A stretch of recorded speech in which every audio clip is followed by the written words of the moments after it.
Sports Talk with the Cowboy. Welcome and thanks for riding with the Cowboy. Well, we watched all the defeat of the Baltimore Ravens hands Thursday night, 27-22. The Buccaneers are defeated at Raymond James Stadium by the Baltimore Ravens. It was a game that we played good in the first quarter. We scored that touchdown, went ahead and 7-0, and then eventually ended the half ahead 10-3.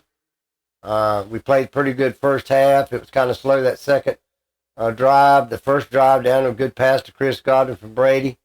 The offensive line in the first drive looked pretty good. We felt good about some pressure by the defense. In the first quarter, we had Vita Vea making a sack. We had Shaquille Barrett going around doing a lot of good things defensively, getting a sack, playing probably his best game this year.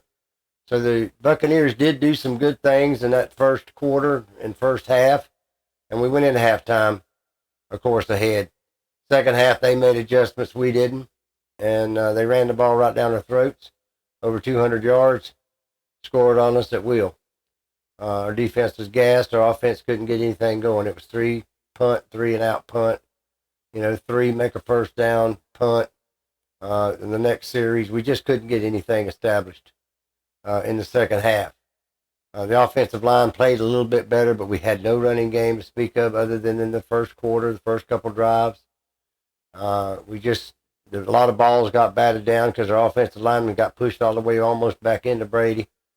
We were starting to weaken out in the second half. They started using some stunts on us and getting us a little bit confused.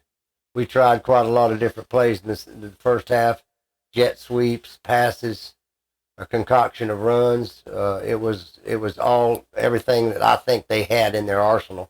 We threw to Scotty Miller. We ran Brashard Perryman. We threw to Julio Jones. We threw to Chris Godwin, Mike Evans. Leonard Fournette ran. Rashad White ran. There wasn't anything left in the toolbox. But at the end of the day, their defense stopped us cold in the second half. Even though we did score. We scored a passing touchdown. We scored some points. We scored 22 points. But at the end of the day, they scored 27. They won the game. We were in the game through the first half. The second half, not so much, even though the score wouldn't indicate that. The Buccaneers go to 3-5. They play the Los Angeles Rams at Raymond James Stadium Sunday, a pivotal game. The Rams stink as a team. Their record is horrid. We can't say too much. Our record's horrid. So both these teams need to win real bad come Sunday in Raymond James Stadium. We've had a little bit of a break since the game was Thursday night. Gave us about 10 days there between the games, because one was on Thursday night, and now this is Sunday, so it gave them a little bit longer to get prepared for this Rams game. So that's a good thing for the Bucs. On the injury front, we think that Antonio Winfield will be back Sunday. Akeem Hicks, our defensive tackle that we sorely missed in that running game in the second half last week against the Ravens, will be back. He had been out, as we all know, but now he's back for this game. We'll see how he does. Shaq Barrett, our number one pass rusher, tore his Achilles tendon that goes down to his heel, and he is out for the year. And he might not be even in the training camp next year, so he is gone. A great, massive blow to our defense with his injury, because it puts him out. So, again, we did lose the game, and we lost Shaquille Barrett. And Shaq Barrett, one of our best pass rushers, the only one we've got left. And he had a great game going before he got injured. Now he's out, and he's out for good for this year. So tremendous loss on the field and in one of our key players. So we're going to look forward to a good game. Tom Brady's marital situation's over with. The divorce is finalized. Maybe he can move on from that, and maybe he can concentrate on playing. Maybe the line can get a little bit continuity to it. Maybe we can score early and keep the momentum going, and the offense can stay on the field a little bit of length of time so the defense is not completely wore out. We'll just have to see. But the fact of the matter, Cowboy Nation, is we're 3-5. And the Las Vegas odds makers had us winning 13 games this year and being in the Super Bowl. We are in trouble. We said it on this show, and we're going to be straight with you. We're not going to candy coat it. We're in trouble. and we need to win this game. And we've said it for weeks now that this team is floundering, and it's still floundering. So is the Rams. Somebody's got to come out of here not floundering on Sunday. So everybody get out there on Hines and Leroy Street and get on out there in the parking lots and have a good tailgate Sunday afternoon, 4 o'clock televised national game. Rams, Bucks, Brady Stafford, world champion Rams back in our house on Sunday. We hope to get a victory and go to 4-5. And then we have to play Seattle a week from Sunday in Berlin, Germany. The first game ever played by the NFL in Germany, the Bucks and the Seahawks. And then we get a bye week. So let's see what we can do these last 2 games. If we can win them, we can go to 500 and be 5-5, which is still terrible, but better than 3-7. So we'll just have to see how things go.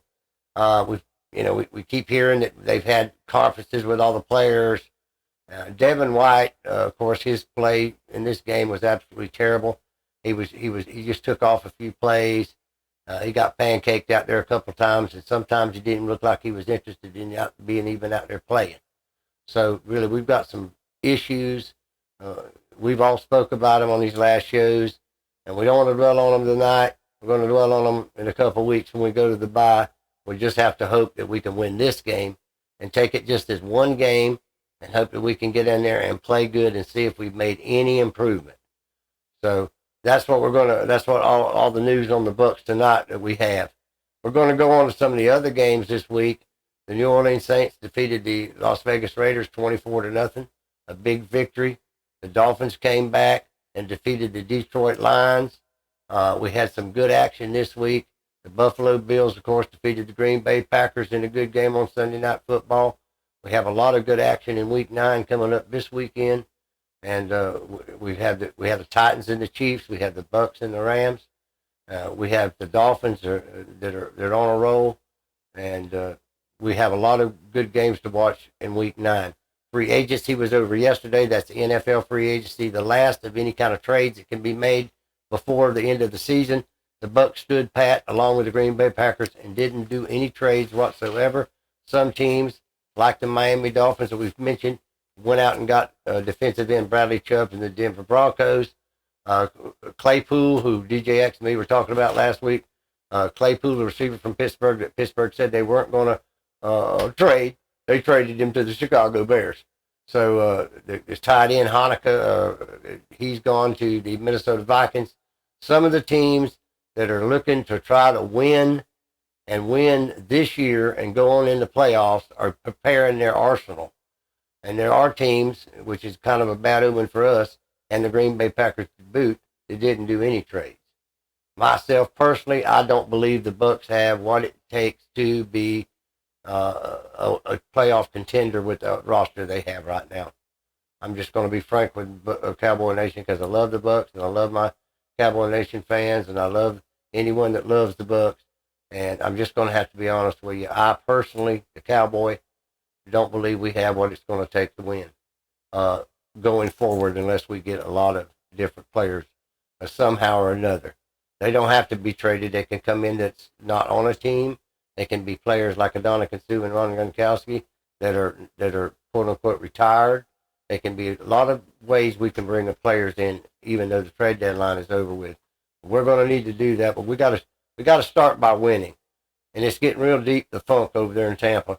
And we certainly don't want to go into this game and lose to the Rams. So we're going to take it one game at a time this week. But follow the action on Week 9 NFL.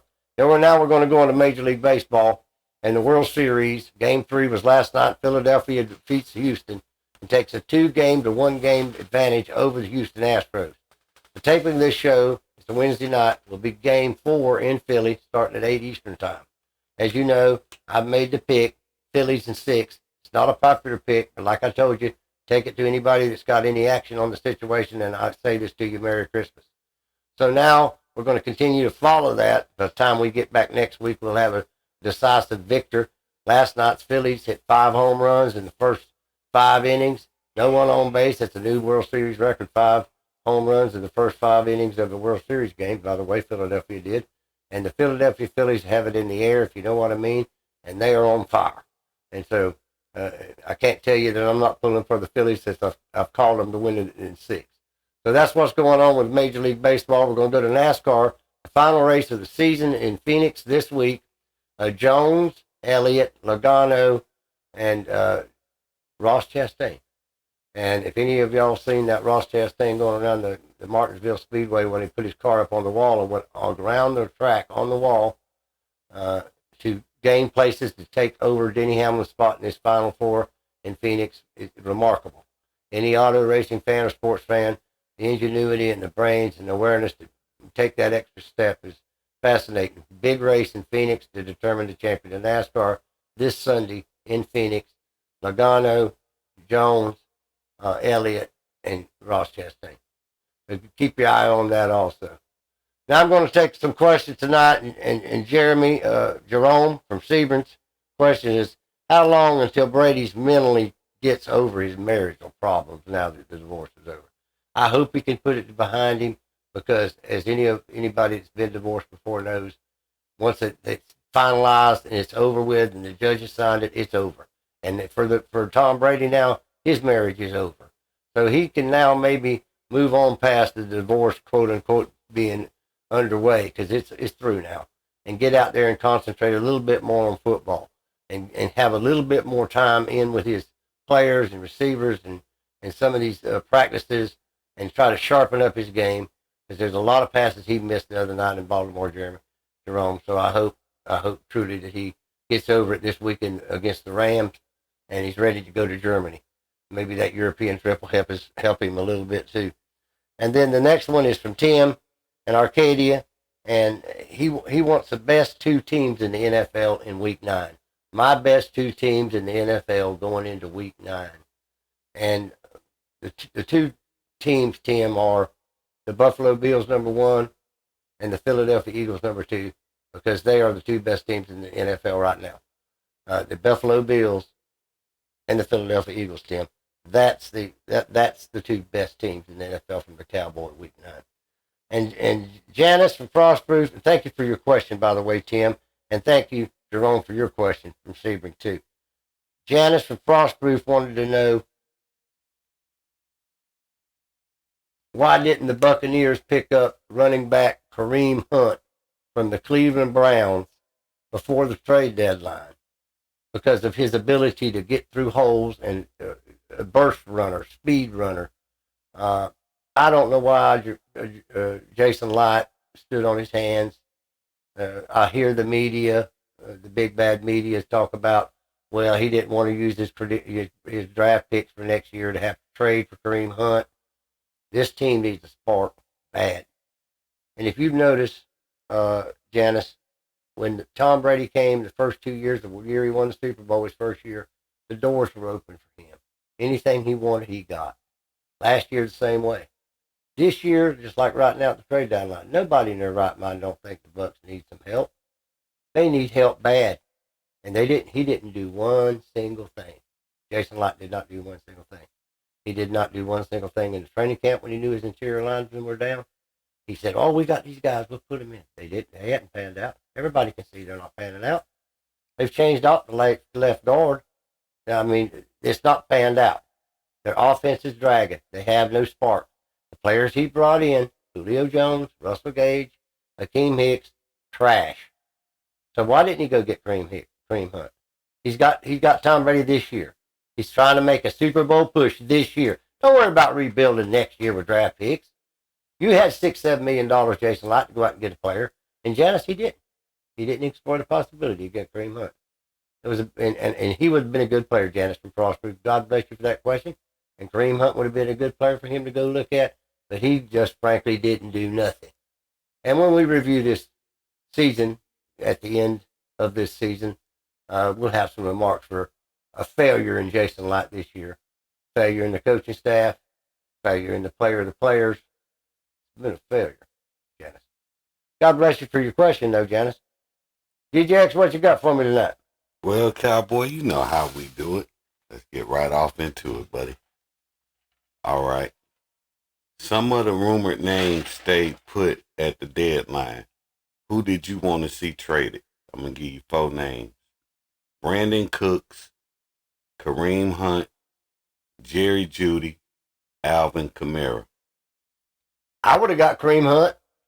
Mm-hmm. Kareem Hunt's a toothpaste running back like Doug Martin used to be with the Buccaneers when he came from Boise State. I mean, get out there and just run like Barry Sanders. Okay. You guys don't remember Barry Sanders. You don't remember Doug Martin with the Bucks. Kareem Hunt's him. Kareem Hunt, he couldn't wear Barry Sanders' shoes. Either could Doug Martin or Kareem Hunt wear Barry Sanders' shoes. But the type of runner, spurt through the line, squirt through the line, and just zigzag like a pinball, right on down that field. Kareem Hunt's the only real back like that you know. Tony Pollard's been doing it with Dallas this year. But listen, he's up there in Cleveland. I would have wanted, that would have been my guy, Cleveland, Kareem Hunt.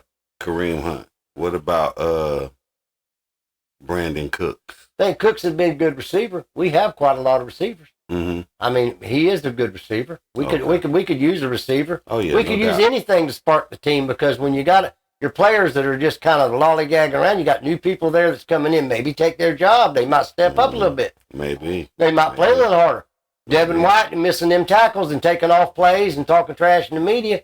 Maybe since you put him on the bench, which you hadn't done, and put somebody in his place, maybe that'd get his attention. Mm-hmm. It works. And if it don't get his attention, everybody said, what if it don't get his attention? Leave him on the bench. You don't need him out there. Yeah, don't even play him. All right, Kansas City Chiefs. Interested in trading for a wide receiver, Kadarius Toney, began in the offseason. They got Kadarius Toney from the Giants. The Kansas City Chiefs made their team better, and most good teams did make their team better. And they had been exploring that option with the Giants before the season started. And then Toney didn't like what his assignments were, because he was dissatisfied even before the season. Right. And he wasn't any more satisfied through training camp, and expressed to the Giants he wanted gone. Okay. And if you want to get a good deal, go with the Chiefs, because that's who I've been talking to kind of semi before the season started. And that's the team I'd like to go to if they'd be interested. Right. Then the Chiefs get rid of the Cheetah down to Miami. And now, look here, you need a receiver, a good speedster. Here's your guy. There you go. All right. Once again, Chiefs. Toney working towards debut versus Titans. He's going to be working that way, and I think on the go routes, the long sweeping routes, just a straight go or some crossing routes that he's been running with the New York Giants, he can get ready to go. He's in player shape. He's been on the roster of the Giants. I think he'd be ready for the Titans Sunday night. All right. I'm going to give you a two-part question. Do you think Miami has a chance for a championship this year? And can Tua take Miami all the way? Yes, he can. Because they believe they can. Okay. Whether they're in their minds able to do it, I don't know. Could Tua do it? Yeah, he could do it. Because you get that emotion. Same way with Brady being down with his marriage. But now you got Tua. Now they're winning. And you know, he's got the Cheetah and he's got Waddle. And they're scoring and they're winning. Now they went out and got a good defensive end, Bradley Chubb from the Denver Broncos, to pass rush the quarterback and sack him. They got a good secondary and they're winning. That just, you feed on that. Right. And right now the Dolphins is feeding, while the Bucks are starving. The Bucks are starving, and right now the Dolphins are feeding. I think he can do it. Is it a long shot? It's a long shot, because you got the Bills and the Chiefs in the AFC that is perennial powerhouses. But there's going to be more than two teams in the playoffs, and the Miami football Dolphins is going to be one of them. That's what KowBoy thinks anyhow. I think so too. All right. Reds tried to trade for Alex Diaz. Yeah. The Reds need some players, again, to give a spark to that organization. And that organization is flatter than a flitter, and you do need stars. Stars bring people. Stars bring the emotion we're talking about. That's what it is. When Brady leaves the building, star power leaves the building. Exactly. So you need star power. Everybody needs star power. The more stars, you can't get enough stars. There's a lot of stars in the sky. You can't get enough stars. Ain't no ball team get enough stars. Right. Okay. So yes, I think it'd be a good deal if the Reds could do it. Okay. If they can muster up the money. All right. I'm gonna leave you off right here. I'm gonna throw you 5 teams. Let's eliminate 2 right now. Going to the Super Bowl. Or better yet, stand the better chance of going to the Super Bowl. We finna eliminate 2 of them right now. Buccaneers, 49ers, Chiefs, Steelers, Dolphins. Steelers are gone. They're not there. They ain't going. No. All And right. what was the other one? You got the Buccaneers, 49ers, Dolphins. Buccaneers, 49ers, Dolphins, and the Chiefs.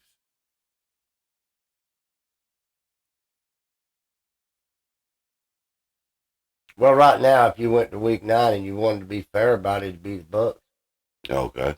Because they're not, I mean, they don't have a winning record. Right. The Bucks are 3-5. They're 3 games they've won, 5 games they've lost, and they're playing again this week. Let's see what, but you know, and the Miami Dolphins have won 5 and lost 3. So who's better? One's won 5, one's won 3.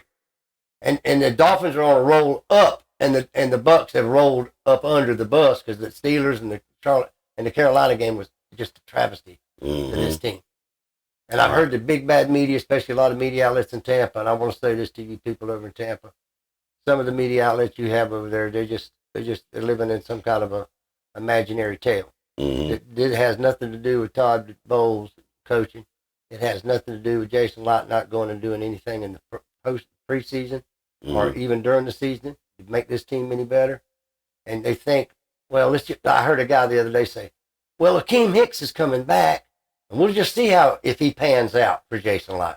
Listen, Akeem Hicks has failed for Jason Light because he's been out since week 2, and he maybe comes back against the Rams, and we're already 3-5, and he didn't let Adonijah Sue play, and Adonijah Sue never missed a game in 3 years, including all the playoff runs in the Super Bowl. Think about that.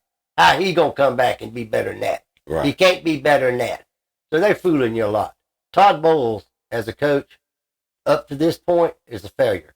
Bruce Arians handed him the keys to a Cadillac, except there was a lot of players missing. Gronk and Marpet and Kappa. These are big players to miss. Antonio Brown and players like that. But Jason Light, when Bruce Arians was there, made an effort to bring quality players into that organization. And you know, you bringing in this Julio beat down No-Show Jones. Right. Russell, I don't know why you paid him $10 million gauge. Joe Tryon, Sharinka, he's going to be your elite end down there. Opposite of Shaq Barrett. Now Shaq's out for the year.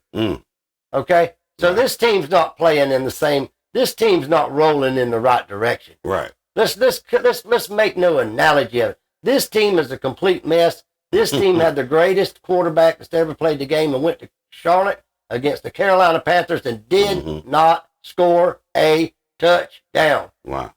Okay, let's just say it like it was.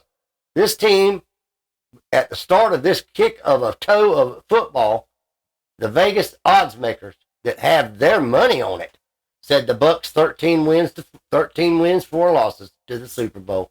They're 3-5. They're taking a bath. Oh yeah. Okay. Oh yeah. They're bathing. Trade deadline, good teams pick players up. Minnesota Vikings, Kansas City Chiefs, Buffalo Bills, even though they're doing good. Dolphins doing good, picking up more players, better players. What'd the Bucks do? 0. Nothing. That's telling you and me and everybody in Tampa, oh, we got a good team out here. Listen, we can see the team. We can see the score at the end of the game. So. All right. Well, I'm going to leave it off right there, Cowboy, and we're going to keep an eye on these 3 teams. That's the 49ers, the Chiefs, and the Dolphins. Those are 3 that all make the playoffs. Again, we're gonna see if they will.